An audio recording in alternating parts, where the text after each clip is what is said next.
Hey guys, welcome back to my channel. Hey! So I'm just going to show you the process of what it took to make this sunset painting that I made.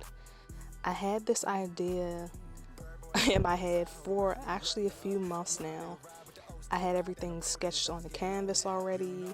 I ordered the materials for the grass that you'll see later. I had everything planned out, except for maybe a few minor details that I changed along the way, but I finally took some time to finish this painting, and I hope that you'll enjoy my process. Right now I'm just setting up the canvas. I know I need a sturdier easel, but this is all I have. Took a little dance break there. Jamming.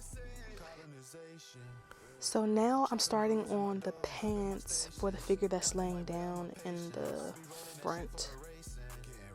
I didn't really have a set color scheme for their shirt, so I kind of just went with like a tie-dye look. It might be a bit too colorful, but it kind of adds with the sunset, I think. It blends in a little bit. Plus I love tie-dye, so I had to add that in there. The other figure, I kind of painted that in off camera. Now I'm just painting in the cliff on the right, which was basically just some dark browns and light browns. The light browns used to add the detail.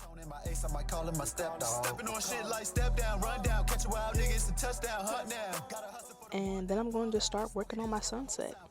I looked at several sunset photos and I wanted to include purple and orange for sure, but I ultimately just came up with this mixture of like a dark blue and orange.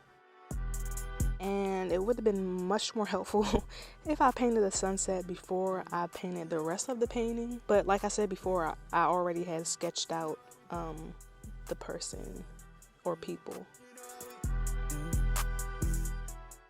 So now I'm just going to make like a quick little guide.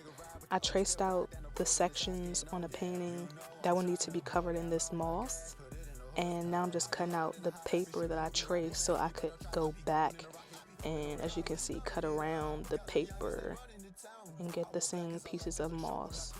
I'm not gonna lie, this moss kind of smelled a little fugly. Yeah, smelled a little fugly.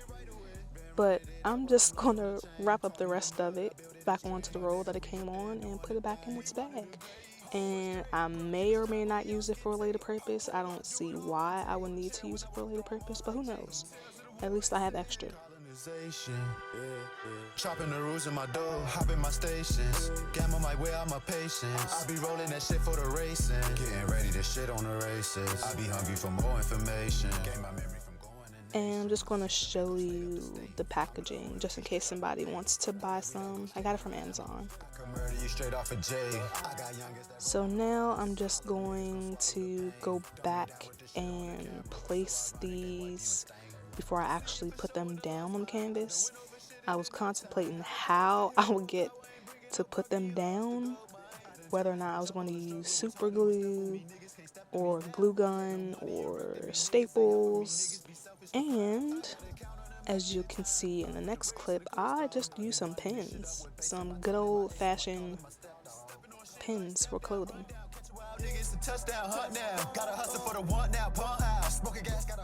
What you can't see is that on the back of the canvas, right in the middle where this person is sitting on the far edge of the cliff, there's wooden pieces right in the middle, straight down, and on the edges. So the pieces in the edges and in the middle, I had to kind of bang in with a hammer because, of course, the pins can go through the canvas because it's not that thick. But the thicker pieces where the wood is, I had to go back and nail those down. And then ultimately, after I nailed them into place, I went on the back of the canvas and snipped the long pieces and then used a hot glue gun to kind of keep them in place.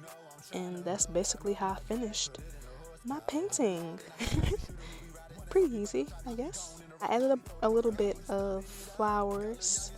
I had a lot of, I guess, found materials that I used for this painting, but I think it came out better than I expected. Let me know what you think.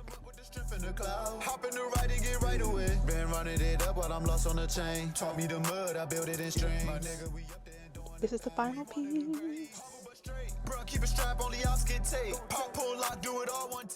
So if you want a painting, if you want a shirt, if you want crystals, I have everything here on my Etsy shop. Hit me up, come back to my page, like, comment, subscribe, and I will see you soon.